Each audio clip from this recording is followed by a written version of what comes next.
Dan, thank you so much for joining me in Talk It Out Tuesday today. Great to be here. If you could you just give a synopsis or an overview of your life? Really?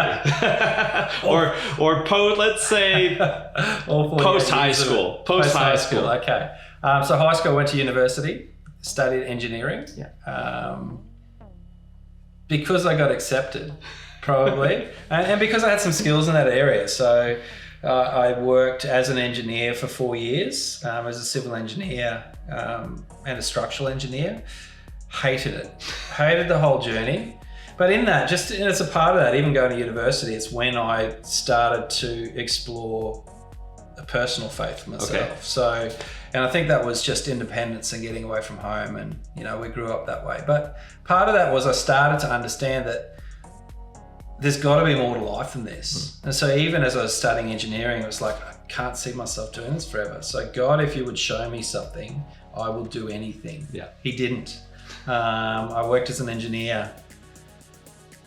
In hindsight, I'm starting to understand, with experience, why I struggled in that environment, and the way I'm wired. But I was good at what I did, and still looking for a sense of purpose and mission. And part of that was, as an engineer, all of a sudden I felt like God had called me to mission and ministry. We had the opportunity to be mentored and to plant a church very early on. So about 3 years in being an engineer, we started running a church as well. So how old are you at that point? I am probably 23. Okay. But that's not sustainable when you're working 16 hours a day as an engineer and as a graduate engineer making mistakes and having to fix them. Yeah. But also, and as a young family. Yeah. So I stepped out of that. I got given some grace to try 6 months leave without pay from my employment as an engineer, to see if this would work. Nobody thought it would work because nobody understood that this could be a real thing. Yeah. And I didn't look back. I really felt the calling to be in full-time ministry. At that stage, I thought full-time ministry would be full-time running a church. Yeah. So, can we talk about that juncture of your history just for a moment? So you were a father, a husband, you had a young family. Yes. You were an engineer. Yes. And then on top of that, you were trying to run a church. Yes. So can you tell, if you can Crazy. think back that Absolutely. far, how did that affect just your life or your spiritual life, your faith, and how you dealt with people? Were you so overwhelmed that you didn't really have any room for error? We're in a series called Reactions Speak Louder Than Words. Yep. And I think sometimes when our lives are so full and we're not really allowing time for ourselves to be refreshed and rejuvenated, that we're less likely to react in such a God-honoring way. Yeah. I can't remember vividly, but I'm sure that it took a toll on my family. Yeah. And it took a toll, and I would have been cranky, stroppy, naive, because I was only 23, so I'm still developing as a human. But I'm still not probably great, as dealing with people stuff. So that would be a good question for Wendy, but I think that's just a part of the development thing. Like, getting the balance right is really important. And I guess that's why, getting back on that's why full-time ministry to a certain degree, running a church, which was new for us, and supported really well, working as an engineer, being a dad, we lost a baby in there as well. Yeah. So we were dealing with grief and our faith as a part of that. Yeah. Why would God allow that sort of stuff to happen? So we're still growing in our faith. Chaplaincy was something that actually came up, and first it was an opportunity with Scripture Union was looking for chaplains. Thought, well, maybe this could be an income pathway to go and support schools. Someone in our leadership team said that, and I was like, I can't think of anything worse than working in a school, to be honest. So I pushed back on that, but then started doing some volunteer work in the schools and just supporting some stuff to support the community. Yeah. Fell in love with the concept. So then started to do a lot of community work and support of families through schools. Became a chaplain as a part of that process. Long story short, ended up leaving full-time church pastoring work about 15 years into leading a church. Okay. And ended up working full-time as a chaplain across a couple of schools. No longer doing that now support 60 different schools across the North Queensland area, as well as all of the Scripture Union work in this North Queensland patch. So how long were you in the schools for? So at schools as a chaplain, all up in the schools for about 21 years as a chaplain before I stepped into this. So in your experience of pastoring and chaplaincy and in your position now, I mean, people are very well aware just by your title that you are a Christian, right? There's no hiding it. Not that you would want to hide it, but...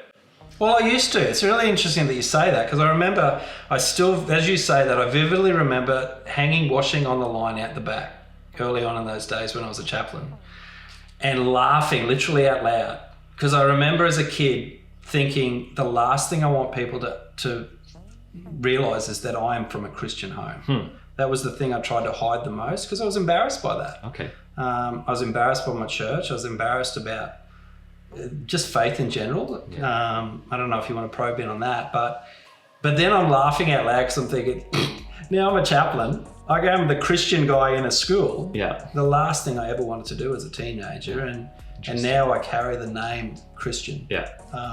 Which was an interesting challenge. On Sunday, I said bad Christians happen to good people all the time. Yeah.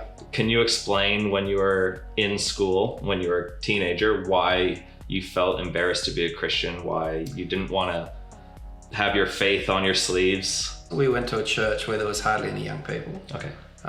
We would have gone to church because we had to. And I've got great parents, so if they were well-intentioned, but as a kid, I just thought it was boring. It had no relevance to my life. None of the messaging had made any sense. It was nothing like I was even interested in that. I probably clung on to faith because of the genuineness and the value of my parents as who they were as individuals. So I didn't dismiss an idea of faith because they were awesome human beings.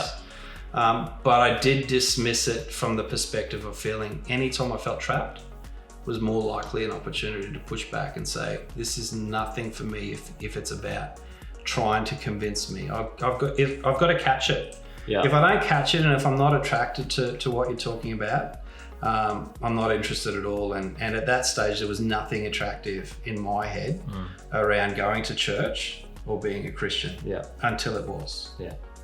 And I know in your experience as a chaplain and in your position now that you've come across criticism personally, that, you know, things haven't always gone your way. Can you talk? That'd be nice, wouldn't it? If it always went our way. If things always went your way, But criticism can be specifically hard to deal with. Absolutely. Especially when people might not even know you. They're criticizing you because of the title that you hold, but they don't know you personally. Do you have any stories of a time that you were criticized in that way and you had to really be deliberate and intentional with how you reacted? Absolutely. I think actually of a situation where I had to talk to a parent in the high school, and I was asked to speak to this parent because they were a pain in the enrollment interview, and then they saw that there was a chaplain and they had to be in their bonnet about that, and my deputy at the time just said, can you please contact this parent because I can't answer their questions. You know, they valued me and the chaplaincy, but they couldn't answer the questions. It was really interesting in talking to this parent. So I rang this parent up, and he was quite obnoxious. And one of the things that was really interesting, and I find that this is often very targeted, is that these sort of conversations really target the core of struggles that you got in your own life and where you sit. And when I think about that, I think about the fact that he, from an alternative faith perspective to my own, basically said to me, I understand that you can't evangelize and proselytize, but I'm going to say to you, I think that's rubbish, because there's no way you can be a proper Christian if you're not doing that. And I just thought, wow, there's a lot of people that think that. There's a lot of people in the church that struggle with us as an organization, or chaplains in themselves, in saying, I have no value if I don't get to, fit this mold of what I think is value. And a lot of people that I had grown up with believing, and the things that I'd heard from the churches that I'd been a part of, were about evangelism and people coming to Jesus. And that was the only real thing that was of value in the world. So here's this targeted response of basically saying, you're not a real Christian if you're not doing this. Yeah. From someone who's quite aggressively trying to push that, I'm going, ooh. Yeah, my response was this, and it was genuine. It's probably shaped the rest of my life. And I think it was a God moment, because again, you grow in your understanding of these things. And my response to him was this. It was, I need you to know, and I can't convince you otherwise, but I need you to know that genuinely, they're not the reasons that I'm in this school. I'm not here to convert your child to a faith. This is not why I'm here. And he didn't say anything, so I didn't probe anymore. I said, I want to tell you why I'm here. And I've got nothing to back this up but my own story. I am here in this school because my life has changed as a result of the faith that I have. My life, was something and is now something different.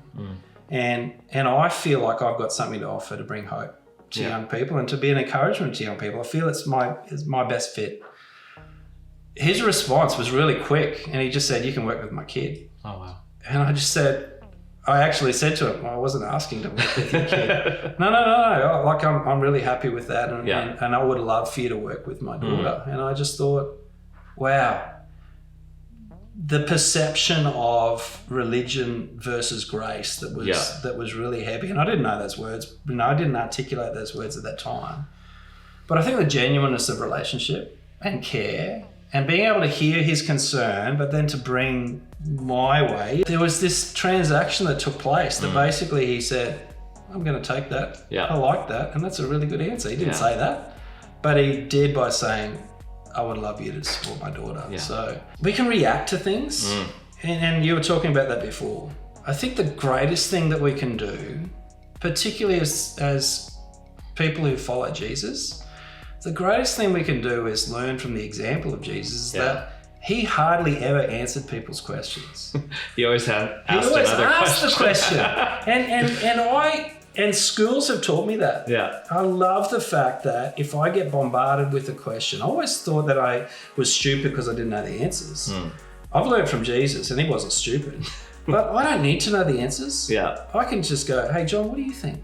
What do you think? Or if it gets to that point, I say, I'll go and find out for you. And again, out of relationship, genuinely, I'll go and find out from someone who's more skilled than I am, come back out of relationship and go, hey, I found this out for you. Yeah. Let me help you on that journey. I don't need to react in that scenario. My reaction can be to shut my mouth, listen, and give room for someone to disclose exactly what's going on in their life. Yeah. So.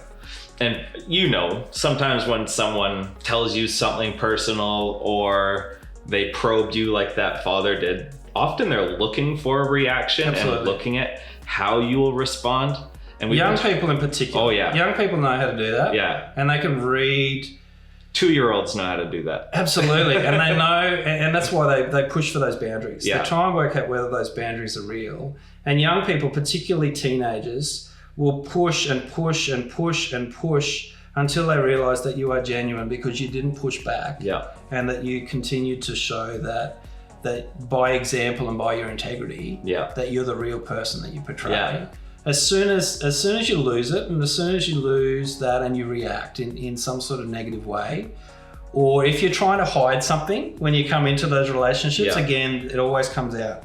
So if you're genuine and if you're truthful, there's nothing to hide. Yeah. There is nothing to hide, and genuine creates relationship. Yeah.